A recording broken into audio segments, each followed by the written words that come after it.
True media के माध्यम से मेरे देशवासियों को मेरा नमस्कार। आज का जो विषय है डिप्रेशन। जो हम लोग 3 महीने से अंदर बंद थे, उस दौरान बहुत से लोग डिप्रेशन में आ गए। छोटे बच्चों से लेके बड़ों तक का हाल यही रहा कि हम अब क्या करेंगे। मेरा मानना ये है कि हमें हर नेगेटिव चीज़ से कहीं ना कहीं पॉजिटिव रास्ता ज़रूर मिल जाता है। तो डिप्रेशन में ना आके अगर हम लोग ये सोचें कि हमें कल क्या करना है, तो हम उस चीज़ का अच्छे से उपयोग कर सकते हैं। डिप्रेशन में आने की वजह ये होती है, सबसे पहले तो आदमी अंदर बंद हो जाता है। अंदर बंद होने के बाद में वो सोचता है कि मैं अब क्या करूं। करने के लिए बहुत कुछ है, अगर आदमी चाहे तो बहुत कुछ कर सकता है। बच्चे किसी न किसी क्रिएटिविटी में लग सकते हैं, ड्राइंग है, पेंटिंग है, म्यूज़िक है। और बड़े लोग जो हैं, टीनेजर्स हैं, वो कोई ना कोई गेम ऐसा कर सकते हैं जो अपने घर में खेल सकें और पढ़ाई पर ध्यान दे सकें। पढ़ाई के बाद में बच्चों को आजकल समय नहीं मिल पाता है कि जो अपनी मनमाफिक पुस्तकें पढ़ सकें। तो मेरा मानना ये है कि पुस्तकों में भी ध्यान देना चाहिए। और जो घर में महिलाएं हैं, वो अक्सर बौखलाई सी घूमती हैं कि अब मैं क्या करूं।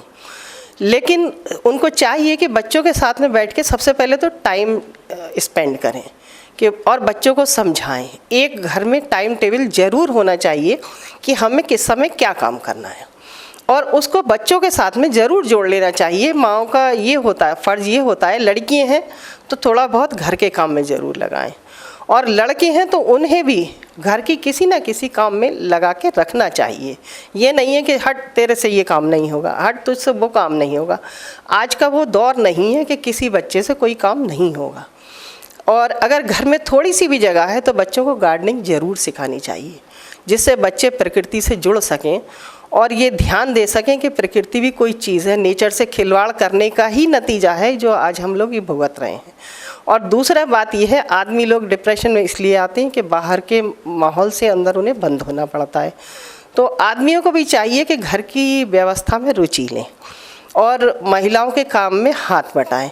ये नहीं है सोचना कि हाँ जी अब घर में कैसे दिन कटेगा, क्या होगा, कैसे टाइम काटें, क्या करें। सोचने का विषय है, लोग कहाँ से कहाँ पहुँच गए। दुनिया चांद पे इसी सोच से ही तो पहुंची है, ऐसा तो नहीं है कि ज़मीन पर टहल टहल के पहुंच गई। तो हम लोगों को भी चाहिए कि हम कोई ना कोई ऐसा काम करते रहें कि जिससे हमारा समय गुजर सके। बच्चों को म्यूज़िक सिखाना बड़ा ज़रूरी है। घर में कुछ ना कुछ साधन हो तो आप कुछ भी हारमोनियम तो एटलीस्ट बजाना सिखा ही सकते हैं। और भी बहुत सारी चीज़ें हैं जो हम बच्चों के साथ में कर सकते हैं। तो ये डिप्रेशन मेन जो आज के टाइम में आया, डिप्रेशन बस इसीलिए है कि घर में बंद हो गया आदमी और कोरोना का हवा बना लिया गया। बीमारियां तो आती हैं जाती रहती हैं, इसका मतलब ये नहीं है कि हम उसके डर के मारे एक कमरे में बंद हो जाएं। तो प्रकृति के नियमों को समझें। और रहा सवाल इम्यूनिटी बढ़ाने का सबसे बेहतर तरीका अपने आप में कॉन्फिडेंस लाना है। मुझे तो नहीं लगता कि कोई दवा ऐसी कारगर बनी हो दुनिया में जो कॉन्फिडेंस का लेवल बढ़ा सके। कॉन्फिडेंस तो अपने अंदर से ही आता है। मन के हारे हार है, मन के जीते जीत। ऐसा नहीं है कि आप सोच के बैठ गए अरे कोरोना आ गया तो हम मर जाएंगे। इस सोच से आदमी पहले मरता है, मौत तो बाद में आती है, सोचने से पहले मर जाता है। तो इम्यूनिटी बढ़ाने का सबसे बड़ा तरीका यही है कि अपने आप का कॉन्फिडेंस लेवल आदमी बढ़ाए।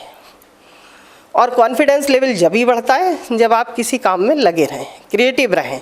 ये नहीं है कि बिस्तर पर बैठ गए, खा लिया, सो गए तो इससे आपका कॉन्फिडेंस लेवल बढ़ जाएगा। आप कुछ ना कुछ नया करने का सोचें कि हमें करना क्या है। अपनी रुचि के अनुसार कोई भी काम कर सकते हो। जिस किसी विषय में रुचि है अपने अंदर झांक कर देखिए कि हमें क्या करना है, हमें क्या चीज़ सुविधाजनक लग रही है या इजीली कौन सी चीज़ अवेलेबल है, तो हम उसी तरफ ध्यान दें और उसी काम को करते रहें।